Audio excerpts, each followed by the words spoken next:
I picked up the newspaper today. It seems the headlines had a lot to say about you, and I think it might be true. Well, I turned on my television set. What I saw made me pretty upset. It was about you, yeah, and I think it might be true. They said you were bad news. They said you were bad news. And I'm starting to think it's true. I asked my friends if they had heard the news. They said they had not, and I need your blues.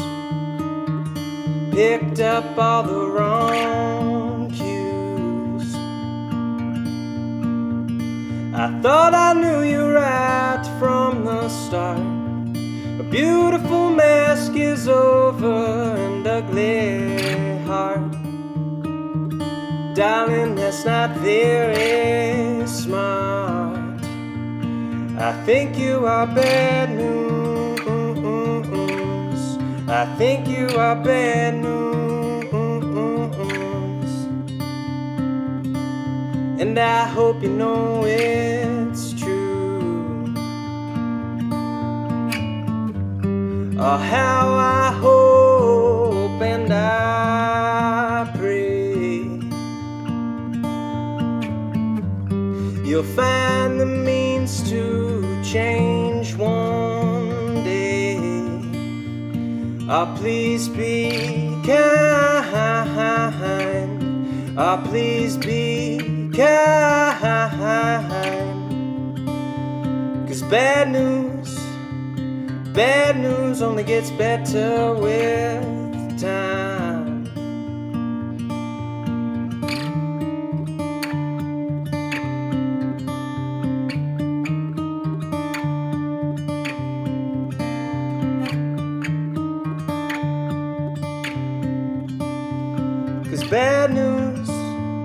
Bad news only gets better with time.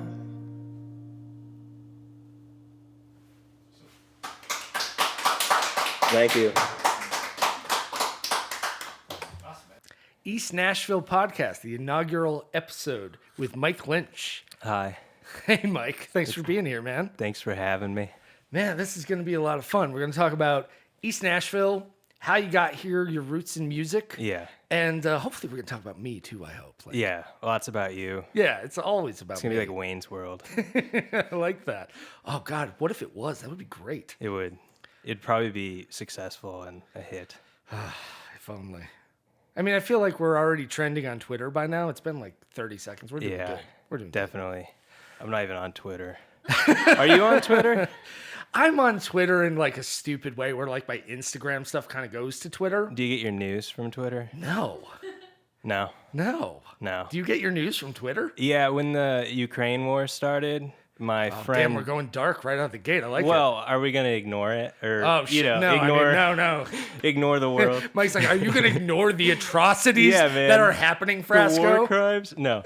My buddy, he switched his VPN over to like Ukraine so that he could get like the most up to like minute news.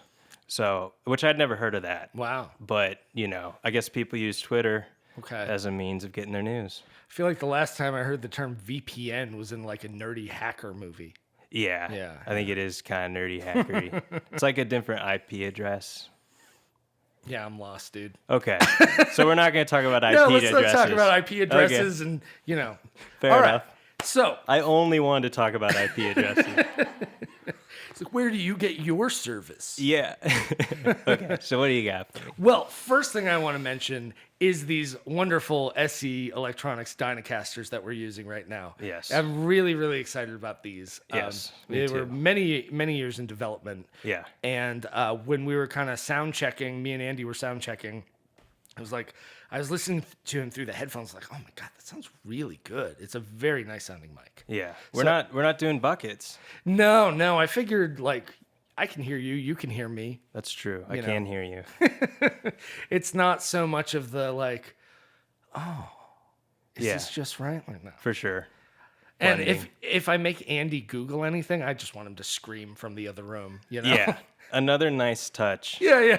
It's think. all really well planned, this podcast. Yes. Yeah. No, I honestly like it. Okay, I'm not being sarcastic.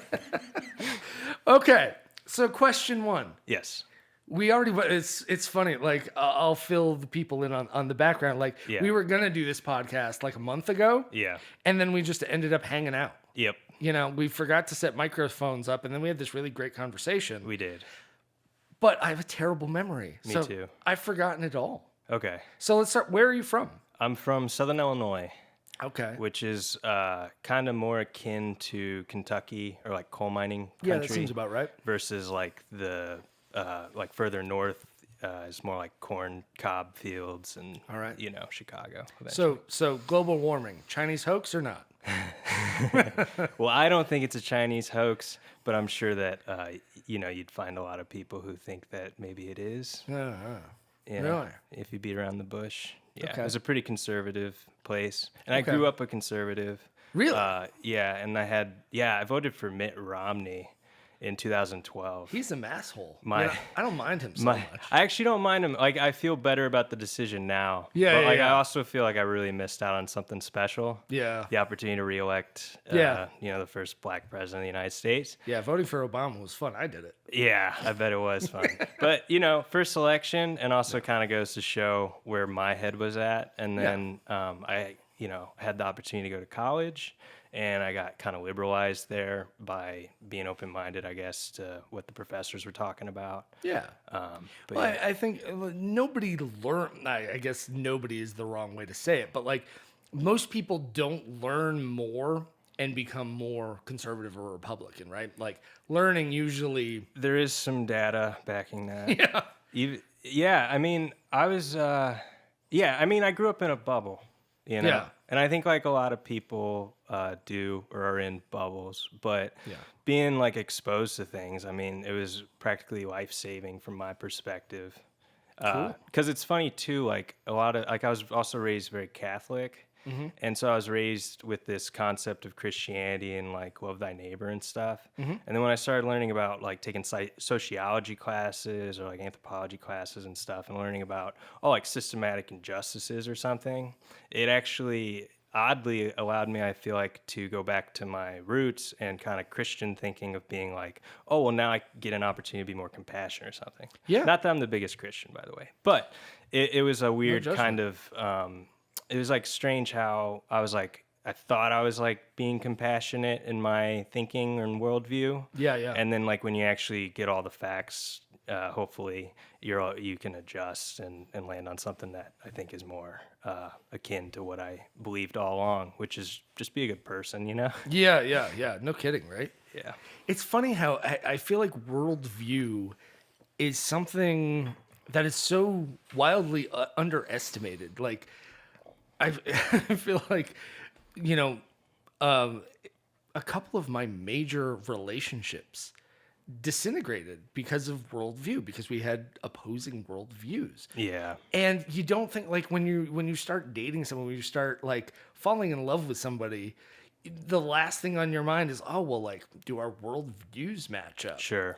But then when you're together, when you're a unit and you're spending, especially Like once how you're- much that actually comes up. Yeah. Yeah. Especially once you're living together and you're kind of like processing the local, national, and international news together. Yeah. And when that balance isn't there, it's just like, who am I sleeping next to? Like, what's wrong with you? Yeah. Interesting. Yeah. Who are you sleeping next to? The question we should all be asking ourselves. Let's spread a lot of paranoia with this podcast episode. Oh, man. Do I really know the person I'm with? I don't even know the guy across the counter from me. That's Never mind true. who I'm sleeping next That's to. why we're here. Yeah. Getting to know you. And maybe later. No. You're not going to sleep next to me, Mike? Come on, dude. Yeah. I thought we were getting closer. We're trying. Yeah, we're working in a on it. very formalized way. I know. You should bring all your like anybody you're romantically interested in and make them do a podcast. Oh my God. Can you imagine? That could be like a series, like a part of these. Women dump Frasco. That's what it would be. Yeah, fair enough. So how did you start playing music? How did you start playing? Did you get into music to be a songwriter? Did you get into music to be a guitar player? Like what's the origin of that? Okay, so I'd always been exposed to music through my sister. I had an older sister of a couple of years, and she was really into NSYNC and Backstreet Boys and like all good those boy stuff. bands, Britney Spears. Yeah. And I would like go along with her enthusiasm on it, but it like never really resonated. And then Backstreet wasn't back for you? well, it was like it was fun. Like my sister would like choreograph like these dances and like make me do them with her because she was like trying to do like the boy band thing. Yeah. But at no point during that process was I like, I want to be a musician. You know what I mean? Yeah. And then my mom was cleaning the basement one day and she had, I think it's just Hello Dolly or Hey Dolly Sure. by Louis Armstrong on. And for whatever reason, like, I don't know if it was just like my mom or if it was just the tone of it, but it just like really captivated me. Cool. And for the first time, I was like wondering what that is.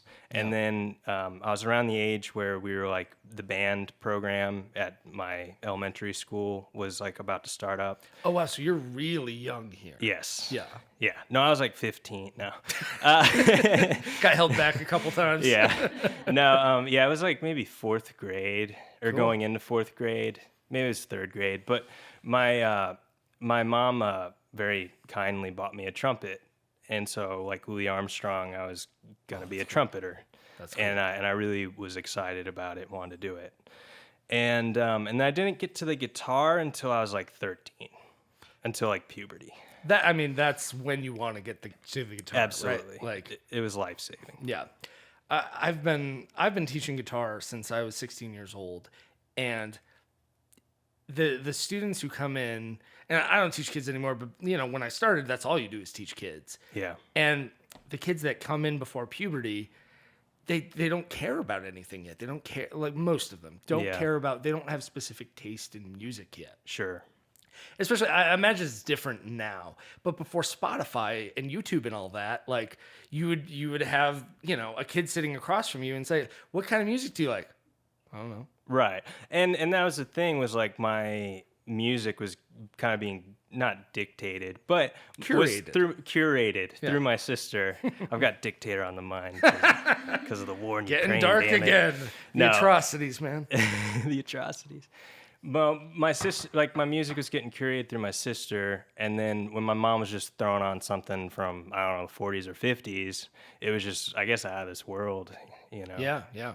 which was really the whole thing. Yeah. Very cool. Yeah.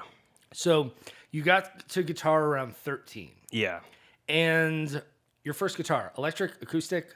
It was electric. It was a Squire. Hell yeah. It was. So my parents kind of moved around because of my dad's work. And so what does your dad do? My dad worked for the U.S. Army Corps of Engineers. Cool. And he was a project manager, and then he also worked for the district in St. Louis. And basically it was just like have you ever seen Parks and Rec? Yeah. Okay. It's kind of like that. All right. To the point where like my dad didn't even like that show. Because I think it was like too close to home. And I've had lots of people tell me, "Hey, your dad kind of reminds me of Ron Swanson." Oh, man. Yeah. Can we get him on the podcast? Yeah. Damn. Yeah, he would be an interesting guest. Yeah. He's an interesting guy. But yeah, so we moved to a town called Benton, Illinois. All right. And to give you some perspective about this small town, John Malkovich is from Benton, Illinois. Awesome. So if you could imagine what kind of setting Yeah. needs to occur in order for John Malkovich to be John Malkovich, it's Benton, Illinois. Wow. And I moved there, didn't know anybody, and I was kind of scared because there was like this house down the block, and they had like, it was like a blue house, and they had like a fence around the perimeter, and they had like big Alice in Wonderland cartoons that were like attached to the wall. Whoa. And there was like all these people living there, like 11 to 13 people living on this like, I don't know, compound or something. Hippies. Yeah, I don't know. But I started skateboarding, and then my mom, she turned me on to Revolver, the album by the Hell Beatles. yeah. That became my like life. And that's such like a guitar driven record, as you know. Totally. And sure enough, a couple months later, my mom very kindly, she got me a guitar, and I was playing electric guitar because I think, that's the George best. Harrison. Yeah. Okay. I don't want to interrupt our flow, but this is a question that's very near and dear to my heart. Yeah. So, what is your favorite Beatles record that you tell everybody is your favorite Beatles record? And what is your actual favorite Beatles record? Yeah. Okay. Mine is Revolver. Uh-huh. And then I think it's honestly Revolver. Okay. Wow. You're an honest guy. Yeah. See, I tell everybody my favorite Beatles record is Revolver. Okay. Because it makes me sound pretty smart. You think so? I mean, Well, as smart as I can sound. Well, why is that the smart one? I feel like Sergeant it's- Pepper or Yeah, but I feel Abbey like it's a Road. little. Abbey Road is definitely cliche. Like if you say Abbey Road is your favorite Beatles album, you don't listen to the Beatles. Okay. That's definitely not true, but I'm saying it anyways. Okay. But my favorite Beatles album is definitely the White Album. Okay. They invented heavy metal on that record, right? Okay. Like, What year did that come out? I have no idea. Andy, when did the Beatles White Album come out? Oh, okay. Is that Real your early. answer? You're not going to look it up? All right, he's going to look it up. Cool. We'll keep talking. Yeah. Cool. Yeah. Andy's going to look it up. Okay. And we'll get back to it. Like, the White Album, like Helter Skelter and Back in Yeah. the USSR, like, Yeah. that, I mean, there's nothing like Paul McCartney just screaming, you know? Oh man. Yeah, and there's something very like proto-punk about like back in the USSR. Yeah. Or like yeah. Oh, shit, do you want to talk about war atrocities? I mean, USSR? Yeah, it keeps coming up, dude. Shit. I feel like It's we're organic. headed that Yeah, way, yeah, whether yeah. we like it or not. November of 68. Okay. Okay. That's fair. So in November It's- of 68, sorry, I don't No, mean no, to. no. Led Zeppelin 1 has not come out yet. I was just about to say that. Yeah. Yeah, Led Zeppelin 1 has not come out yet. Cool. And you have Helter Skelter, that huge guitar riff, Paul Yeah. screaming to the rafter. Like, Yeah. ugh. And I guess the Stooges are doing their thing, but they don't have the profile, the public profile. Yeah. You know what I mean? Totally. Yeah. No, totally. Yeah. But I feel like, you know, when you MC5. when you say to musicians your favorite Beatles album is the White Album, Yeah. it's seen as like a pop cop out. Okay. I don't know. I don't know. I love the B side of Abbey Road, All right. where it's just like these little medleys. Yeah. I love that. I had a friend who was he was like in the middle of an LSD trip, and Like he'd this. never heard the B side of Abbey Road before. And he'd kind of like come to me and was like, "Hey man, like I need you to just guide me through, you know?" Whoa. And I wasn't. And when was tripping or this? anything. When was this? This was a few years ago. A few years ago, your friend is on LSD and Yes. comes to you and he says, Yeah. "Show me, show me." He's like he needs a guide. Yeah, he needs yeah. a compass. I love you know? this, yeah. And for whatever reason, the thought that popped in my head was, like the B side of Abbey Road. And I did, and sure enough, he just listened to it, and he just kept reacting to everything, you know? Yeah, And yeah. and like laughing, chuckling, you know, really enjoying the Yeah. experience. So it kind of holds like a special place in my heart because of that too. That's cool. You know what I mean? Yeah. It's like you said, you really enjoy watching people listen to music. Yeah. It was like that for me. It's the closest thing I can really relate to, I guess. Yeah, that's been an interesting thing in the last like 6 months that I've been trying to hang out with my friends who aren't musicians and just watch them listen to music. Yeah. Because the parts that they attach to, the parts that they end up humming or being like, "Oh, did you hear that?" Like, it's never what I expect it to be. Okay. People love shitty guitar tone, man. Like, and I'm sure do. I'm starting to love it more because of that. Because you get iconic guitar tone by having shitty guitar tone, right? If you Yeah. have that really beautiful guitar tone, it's just like, well, Yeah, that just kind of sounds like a guitar. Like Joe Bonamassa. Oh, God damn Not to name names. I don't want to talk about him. Okay. I can't stand that guy's guitar playing. Like, it's the most, like, perfectly curated, safe. It's just we're going to get in trouble, bullshit. Are we? We're never going to have an Epiphone endorsement now. Oh, man, and we really wanted one, Really didn't we? missed it out. Yeah, oh, shit. Dude, that's interesting that you say that, because you work, so closely with, like, designing, for lack of a better word, how this final song is going to sound and how it's going to be perceived. Yeah. So obviously you probably have a lot of opinions about that, correct? I have a lot of opinions about everything. Yeah. Yeah, there's that too. But like then to get somebody who really maybe isn't like the biggest connoisseur of music, but to watch them listen, like that's insightful for you? Yeah, and like I mean, we love music. It's our business. It's what we do. It's our passion. Definitely. But most people love music. And most people have a catalog of music that they're going on a run. I'm listening to this. I'm having a bad day. I'm listening to this. Somebody just broke up with me. I'm listening to this. Totally. People catalog their life through music. Yeah. And so much memories tied to music too. Absolutely. And when you kind of listen... When you watch people listen to music and you listen to what their mood brings out in them, like you're hanging out with somebody who's not a musician, and what they decide that we're listening to based on their mood and what they pick up on and what they respond to, it's super interesting. Because for me, it's never what I think it's gonna be. That's really interesting. Yeah, yeah. Because I imagine you're an expert. Thank you. Right? I mean, I could be. Yeah. I know things. People hire you. I see people. You're a professional. Yeah, yeah. So then to have somebody picking up on something you're not interested or wouldn't think that they would be picking up on or resonating with, does that inform you at all in your profession? I think it informs me more in terms of, I mean, short answer, yes. It informs me more in terms of how I interact with mix engineers. Okay. Sometimes you hear a beautiful record that has this one really shitty guitar tone on it, really bad bass tone on it. Yeah. And from an audio perspective, from a professional audio standpoint, that's heartbreaking. Yeah. Like, this record is beautiful. Why would you put that in there? Mm-hmm. And then when you watch a normal person listen to that record or listen to records like it, and that's the thing they attach to, like, oh, that sound is so cool. I love that so much. Yeah. And you're like, oh man, maybe professionalism has gotten the best of me. Do you think it's professionalism or like a general attitude towards perfectionism? Who's the interviewer here, man? Well, this is a good conversation. That's I hope, really, at least. No, that's really and that's smart. a genuine question. Yeah.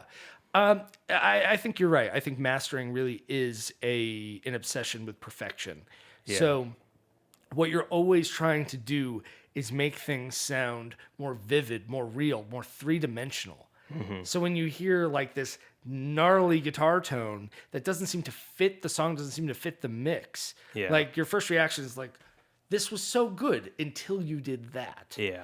But to the average person, it might have been like, oh, these are all, pristine instrumental sounds that I've heard before and that vocal's perfect. Yeah. And then the gnarly guitar tone that comes in, that's what they grab onto, Mm-hmm. So, yeah, it's one of those things where all of a sudden you have to step back and say, perfection really isn't the name of the game. Yeah. Sometimes that nasty thing that you put in there is what makes it timeless and what makes it special. Yeah, when it kind of demands to be heard.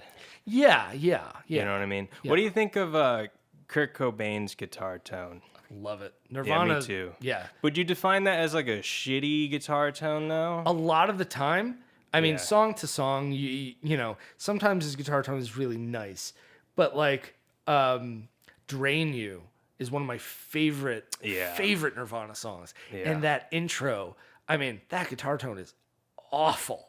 But as soon as you hear it, you know what song it is, Absolutely. I really like the guitar tone on a Plane. Sure. like it just like it sounds like a tidal waves crashing. Yeah. You know? Is that kind of what you're describing though, in terms of like the type of tone that you're seeing people have a reaction to? Absolutely. Absolutely. My friend Caitlin, she's my favorite person to watch, listen to music. Cool. Because that's such a specific. She's never not dancing. Right? And she's never not dancing, and she's never not singing. Yeah. So what kicks her into dance mode and what makes her sing out loud is the things that I'm always shocked by. Like when she sings along to the guitar part, that I'm just like, oh, that guitar tone is really bad. Yeah. Or that bass part is really stupid. And then she's singing it. And I'm like, okay, maybe I'm wrong here. Maybe I've, Yeah.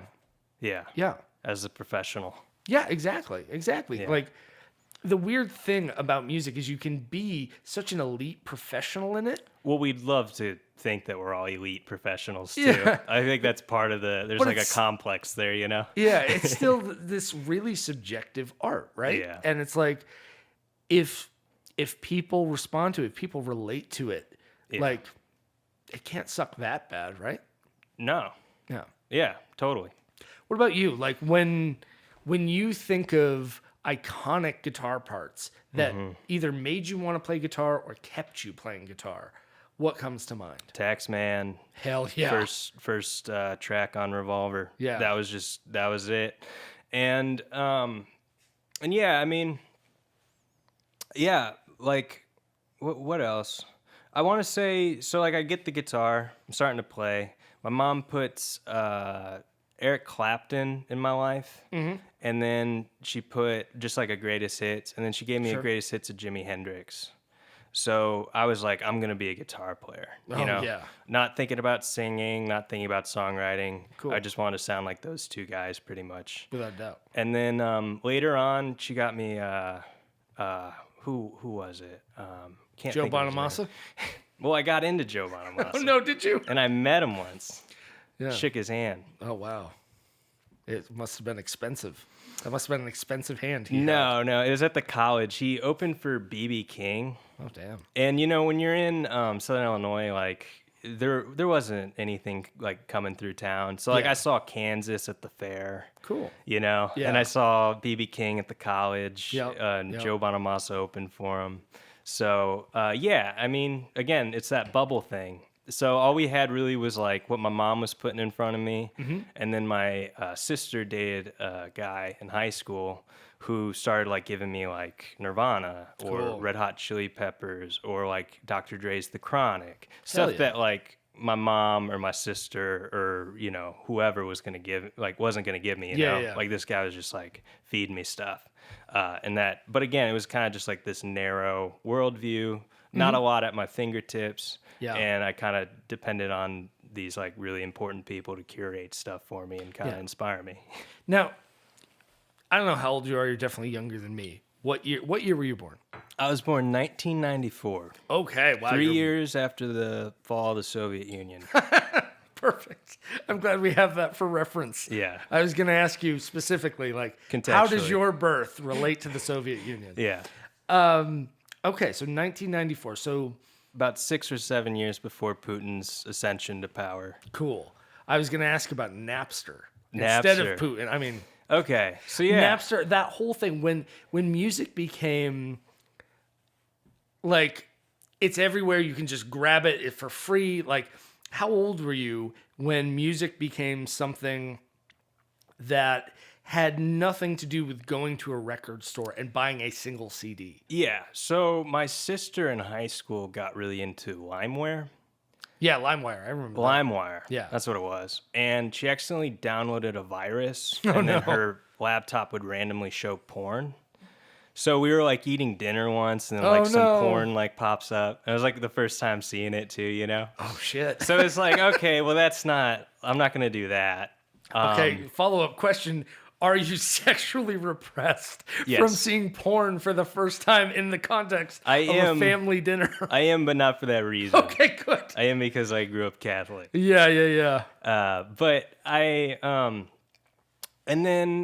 but we would go to like, one of the things that we did to fill our time is like we'd go to the mall. Okay. So we'd like go to Target and kind of like buy CDs there. Like I remember I bought like Arctic Monkeys AM. Okay. iTunes was definitely a thing, and like I remember. At what age was iTunes a thing? In junior high was when I became aware. So I was probably like 12 or 11. But I learned that you could switch the store at the bottom over to like Spain or England instead of just seeing like the American top 100 iTunes chart. This is really cool, man. Like, really? So I figured out you could do that, and I switched over to the UK, and it must have been right after the first Arctic Monkeys record came out, Whatever People Say, That's What I'm Not, or I think is the name of it. And so that was like number one, and I heard that, and it just really, like, I locked in on something. Cool. And that would have been around the time I was playing guitar. Like, I definitely sat with that material a lot. Cool. Did you ever, there's a band, I think it's around the same time. Did you ever get into a band called The Kooks? Yep. That was the exact same time. Yeah, I was pretty sure. I didn't want to say it out loud. No. Yeah, man. The Kooks are one of those bands where it's like, ooh la, like she that. was such a good girl to me. Now you gotta pay him, I think. But yeah. Thanks a lot, man. So one of my big obsessions is songs that are 90 seconds or less. And there's this song by the Kooks called Seaside. Yep. And I want to say, I think it's 90 seconds. I'm not entirely sure. Yeah. But it's one of those incredibly short songs that it's just perfection. It is. Right? I agree. Yeah. You get in, you get out, you make a beautiful point, and that's it. Yeah, that was on my iPod. Yeah. Seaside. And I think for a while, like they would do free songs. Like they'd have a free song that week. Sure. So I'd always do that, and I found some real gems that way. Very But cool. in terms of accessibility, like I kind of had these wonderful people in my life, like my mother or my sister's ex, who were kind of feeding me stuff. Then iTunes, certainly, we would be bored, so we'd go to Target. And then around 17 or 18, like turntables kind of became a thing, like in 2011, 2012. Yeah. So I started going to a record store. Cool. And I figured out pretty early on that, like, if I just went in there and asked the guy for, like, a recommendation, Oh, wow. he could turn me on to some shit way better than whatever I had in mind. Yeah, this isn't... I mean, it sounds like it's an independent record store. Is that correct? It is. Plasma Records, Carbondale, Illinois. Man. Shout out. That is something...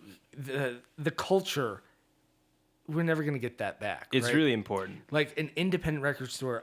There was at the bottom of my street growing up. God, I'm not going to remember the name of the record store, but those record store dudes, those guys who worked at independent record stores and just got to sit there listening to whatever the hell they felt like all day. Totally. Those were the coolest guys. Totally. And with this wide musical breadth, even if maybe they weren't even musicians, Yeah. they were tastemakers. Right? Totally. And man, and talk about experts with opinions. Yeah, totally. Really specific opinions. Really specific opinions. Like High Fidelity. It's what a the love best, letter to the best movie just about ever. Yeah. Man. Okay, so songwriting. Yes. At what point in your life did playing guitar turn into writing songs? I think so. Honest to God, when I was like 14 or 15, I've got Eric Clapton for a reference, and I've got like Jimi Hendrix, essentially these like 60s pseudo blues guys. Totally. I was thinking blues music. Okay. So I'm getting into like the Stones. Mm-hmm. I'm seeing how there's like elements of blues and George Harrison's playing. Absolutely. And so then I'm also digging for like, blues, like John Lee Hooker. Sure. Stuff like that. And I think I started listening to that music, and I guess for the first time, what I got was just that, like, oh, this music is, it's not simple. It comes across as simple, but the emotion's really carrying the song. Yeah. And I think that's when I really started thinking about songwriting, or acknowledging that this is like a cool thing's happening. Like they're putting this really heavy feeling into a song, and now it resonates. Like, and then there was like a really specific moment when I was like 16. I had this like kind of first girlfriend, And she texted me and was like, hey, like, I'm hanging out with my ex tonight. Like, it's something that's really important to me or whatever. Ugh. Yeah. And so the next morning, like, I hadn't heard from her. And I kind of knew, like, oh, something's up. Like, I've been cuckolded or whatever. Oh, shit. And so... You went there with it. But, you know, I put on John Lee Hooker. All right. And for the first time, it wasn't just, like, a cool novelty aesthetic thing. Yeah. It really meant something, like, brand new and important. And I was like, oh, so that's like a song. You know what I mean? Yeah. That's really a song. That's beautiful, Like it was like being, you know, almost like, oh, you're part of the club now. Yeah, yeah. And maybe this You've had your heart broken. Yeah, Yeah. and maybe this experience isn't that bad, really. And that's something that's really informed me too in terms of like what I'm trying to do musically as a songwriter. Yeah. It's just create that space, you know. Cool. Now, when you're songwriting, like this is something I feel obsessed with lately. Is what comes first? Do the lyrics come first? Does the vocal melody come first? Does the guitar part come first? Yeah. Or is it various? Well, it just depends, right? Okay. Are you a songwriter? You are. Yeah. You are. I mean, I kind of was for a little bit. I don't know. Oh yeah, you released 2 records, right? I have 2 records. Don't listen to them. They're I terrible. haven't listened to them. Yeah, don't. I want to. No, they're bad.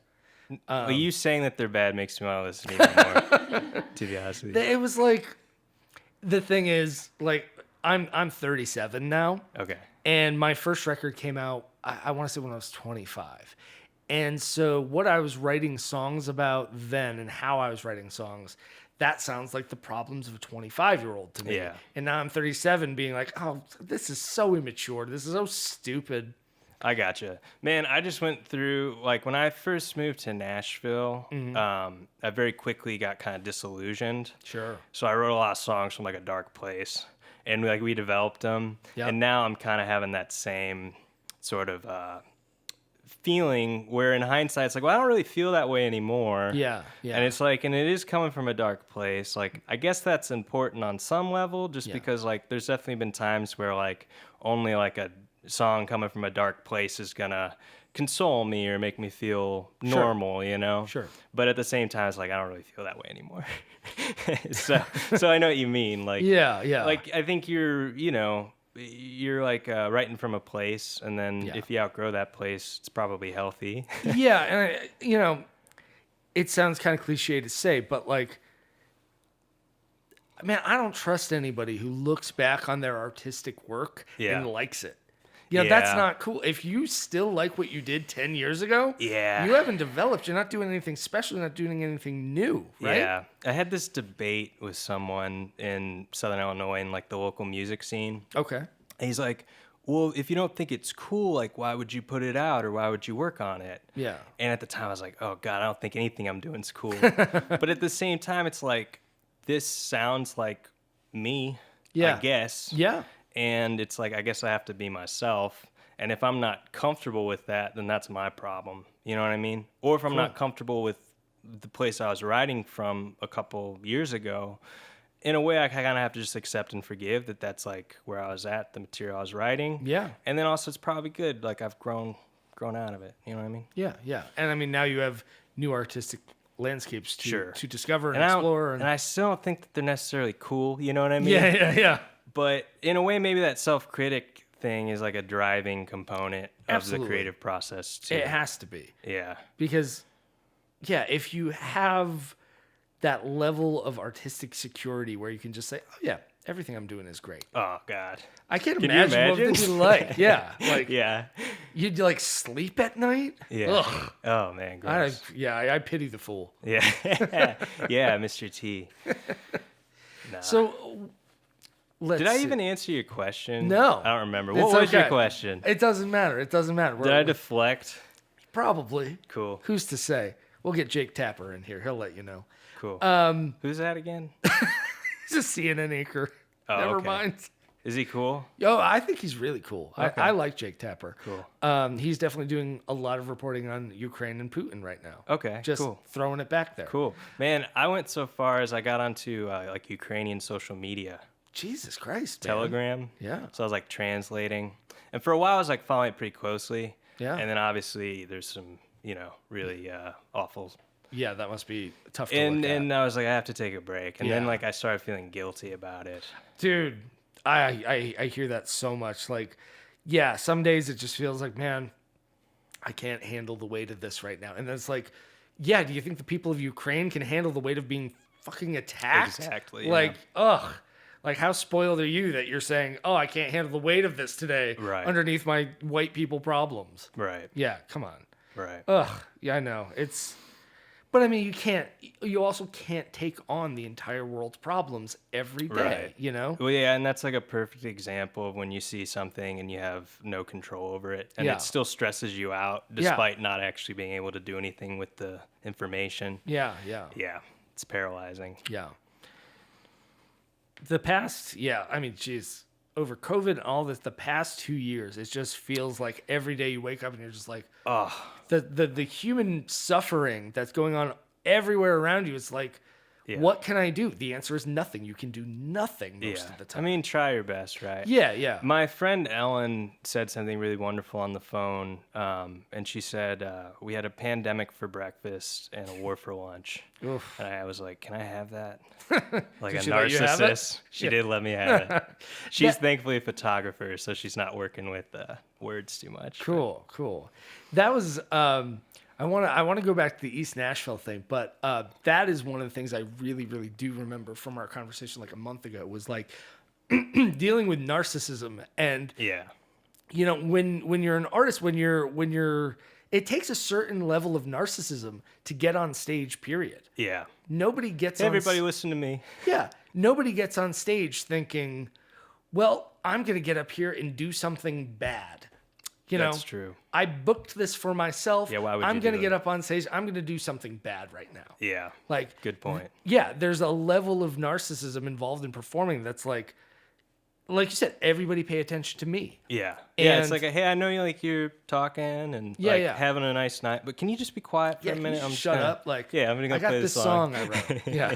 that I wrote. I wrote. And that's exactly why you should listen to it, because I wrote it. Yes, exactly. So what brought you to East Nashville? When did you move here? And how long has it been? Okay, so I moved in 2016. Okay. In January or February. I was living at home because I'd been I went to school like a town over. Mm-hmm. My dad had some like health issues at the time, so I thought like I better stay close for school. Sure. And then also they really want me to go to school.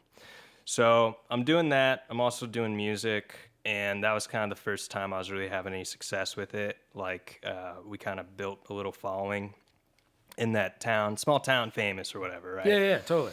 And then at some point I was really starting to get anxiety. I felt like there was this glass ceiling or something. In a small town scene, there definitely is. Yeah, exactly. Yeah, but that's a whole another thing. But yeah, I'm living at home.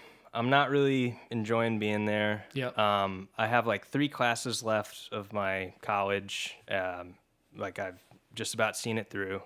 I opt to take those online to save money, and I was like looking for a job, wasn't having any luck, and I was like, I think this is like the best chance I'm gonna get at maybe moving to Nashville, which was kind of like always in the back of my head. Cool. And because it was just like people do music there. Yeah. You know? Yeah. And so I just moved. Like I had like $50 to my name, and I had a friend living down here, and I just slept on his couch, ate a lot of rice and eggs. Was really lucky. Had a kind of a friend like employ me to like sweep out his shop. Tom Murphy, actually. Tom Murphy. He That sounds familiar. I He don't know does if I know him. Gibson custom guitars, and he's oddly Oh, from cool. like a town over from where I'm from. Really? Yeah, and so he paid me like $50 a week to sweep out his thing and to talk to me. Yeah. Yeah, And how did you? Because we know each other from the 5 spot. yeah, Yeah, and it is my sincere belief that everything good about Nashville flows through the 5 spot. yeah. How did you become a character at the 5 spot? How did you get introduced to A regular. Yeah, its existence? How did you become somebody that you walk in and it was like, oh shit, Mike's here. This is awesome. That's cool.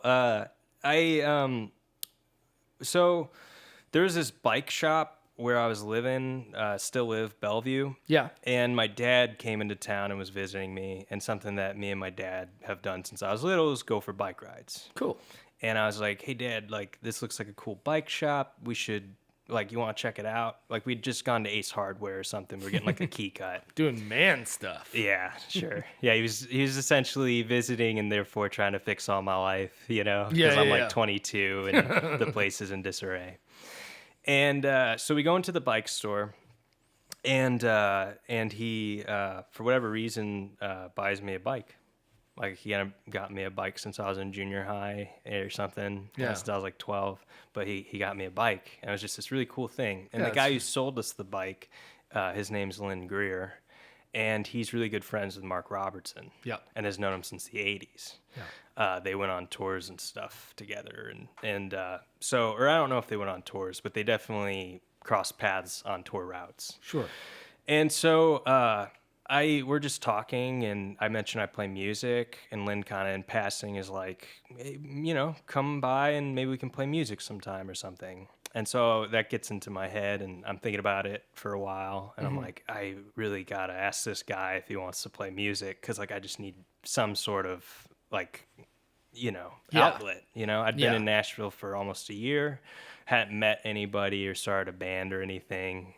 So I was getting pretty desperate. So I'm just like, I'm going to take this guy up on his offer. That's cool. So I do, and we kind of arrive on a date, and he goes, yeah, come in like Friday or whatever. I think it was like a Monday. But come in, and when I do, Mark is there. So he just invited Mark, happened to. So I kind of start like auditioning or something, like I'm playing a couple songs. Yeah. They're kind of playing with me, but like, you know, also listening more than I think like playing. And then I played like one song, Smoking, etc., Smoking, Drinking, Thinking, and Mark like really latched onto that one for some reason. Cool. So we started meeting like once a week. And Mark started inviting me to the 5 spot to hang out, and I just kind of got inserted as a local there, a regular, you know? That's so cool. Like, I mean, you know, to land in that way, like you're playing with people for the first time, or you're, you know, kind of doing a Nashville, maybe this is a band thing for the first time. Absolutely. And to end up with elite musicians like that. Absolutely. That's amazing, man. Yeah, 2 pros. And I mean, obviously you rose to the occasion because they... I must have. I don't know. You did something right. Yeah. That's really cool. That's really cool. It was. And we would just meet in that bike shop. Like when we'd close up shop, we would bring in our gear, and for a couple hours we'd play. We'd tell stories. Mark would tell me about whatever thing happened on the road that weekend with the Eskimo brothers. Yeah. And, you know, it was fun. That's one of my favorite things about hanging with musicians, like real musicians. Oh, yeah. The topic is never music. Yeah. It's where did you eat? Where did you eat? You went to that city? Where did you eat? Where did you eat? Where did you get some coffee? Yeah. You know, what's the best, you know, what's the best Manhattan you had there? Yeah. That sort of stuff. It's like... And I met so-and-so, and hey, like, there's this weird quirk. Yeah, exactly. You know? Yeah. But yeah. It's funny how music becomes so secondary when it's something we all do all the time. That is true. Yeah. And there's like a comfort there. Totally. You know, like you feel like you're around people who think like you or something. Yeah. Mark was touring with the Eskimo Brothers a couple weeks ago. Yeah. And or maybe, you know, who knows? Like every weekend. Yeah, I don't even know what day it is, man. Yeah. But so he posts on Facebook that, oh, we're playing the Zoo Bar tonight. Okay. Man, the Zoo Bar is one of my favorite places. It's in Lincoln, Nebraska. It's really? like a classic jazz, and I broke the third wall, fourth wall, whatever the hell it is. Just then. I've been good this whole time. Yeah. It's a classic blues and jazz venue, and it's like if you took the 5 spot and cut it in half the narrow way. Oh man. Like that's the way Zoo Bar is. It's really thin and, you know, like deep. Yeah. It's like my penis. No Anyway. need for the self-deprecating I'm sorry. joke. That's awesome. I can't get through a whole thing without making jokes. So where the hell is it? Oh yeah, so they're playing the Zoo Bar, and I hit Mark up, and I was like, if you're in Lincoln, you have to go to the Firehouse Cafe for breakfast. Cool. And then you need to go to Mojava for espresso. Yeah. And I was kind of expecting him to be like, fuck you. Yeah, Chris. you dork. Of course we're going to do those things. That's what you do when you're in Lincoln. Yeah. But nobody in the band had heard of these two places. Right. And that was kind of camaraderie that what do you call it? I don't want to say brotherhood because it sounds patriarchal, but yeah. Anyway, smash the patriarchy. A word that's like that, but the anyway. sisterhood. Yeah, the sisterhood of music. There you go. I like that. There you go. And the whole band went to these two places. Did you feel powerful? I mean, did you feel when like do Napoleon? I not feel powerful? Did you feel like Putin? Exactly. And it was just cool that, they went and they enjoyed him, and that was something I could bring to the table as somebody who used to tour a lot, Absolutely. Because I haven't toured in a long time at this point, Yeah. And I don't really want to. Yeah, that's fair. I've actually never really toured aside from like weekend things. Yeah, the thing is, it's not the 80s anymore.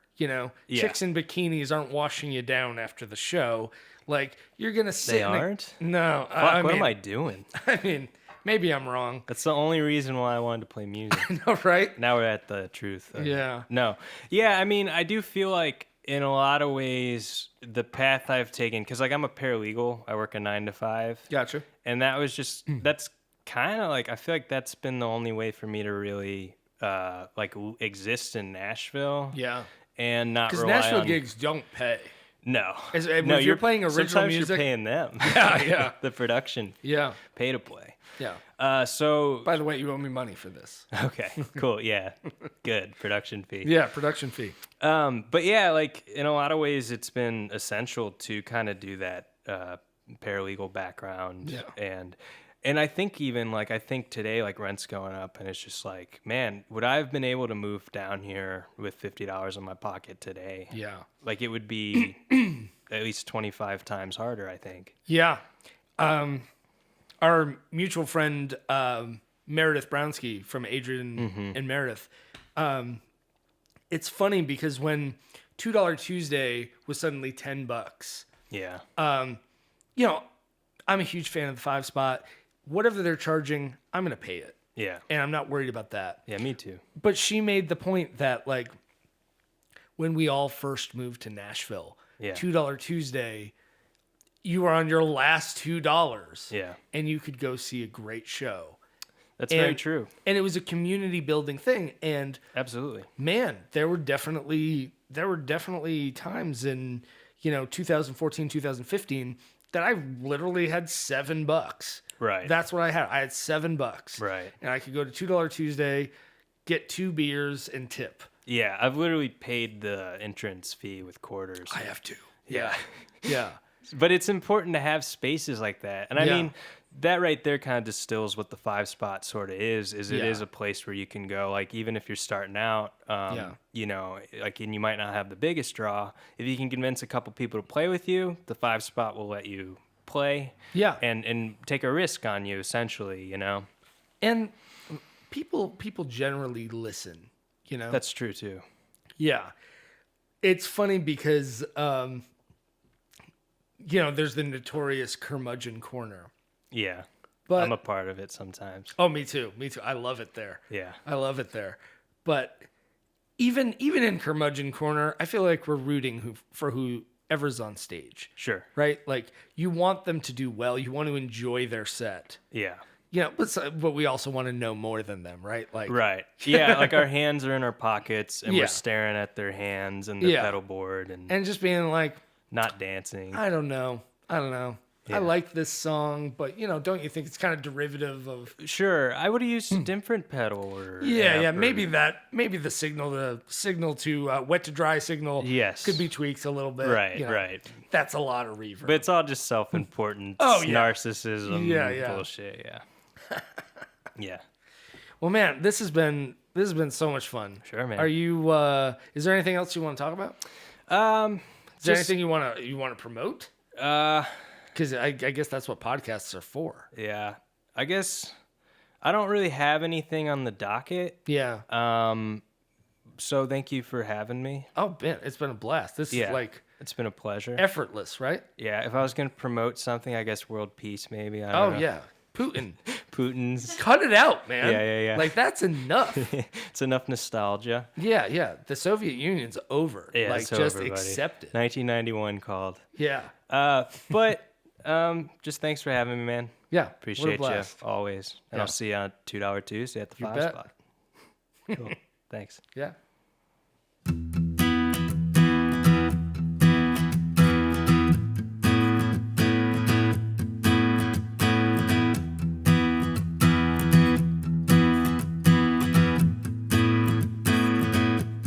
I wake up in the morning, well, most of the time.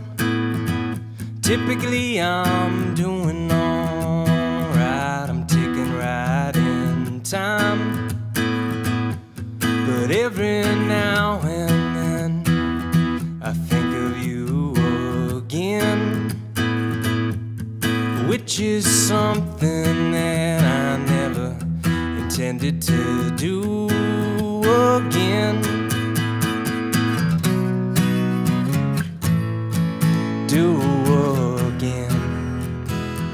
Well, I think I just like to miss you every now and then.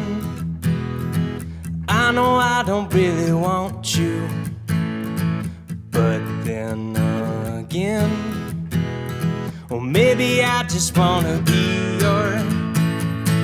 your friend again.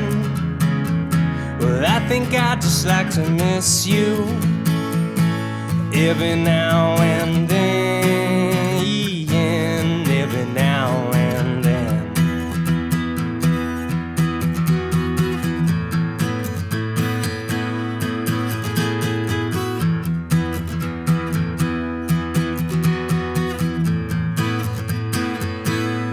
Well, maybe I should call you. Maybe the feeling is right. Or maybe I should get drunk first, in case it turns into a fight. Or maybe I should just forget it and go and get stoned instead. Whatever it takes to get you out of my head. And I know it's been a long, long time, but you still cross my mind sometimes. I visit the places that we've never been. I just like to miss you every now and then, every now and then, every now and then.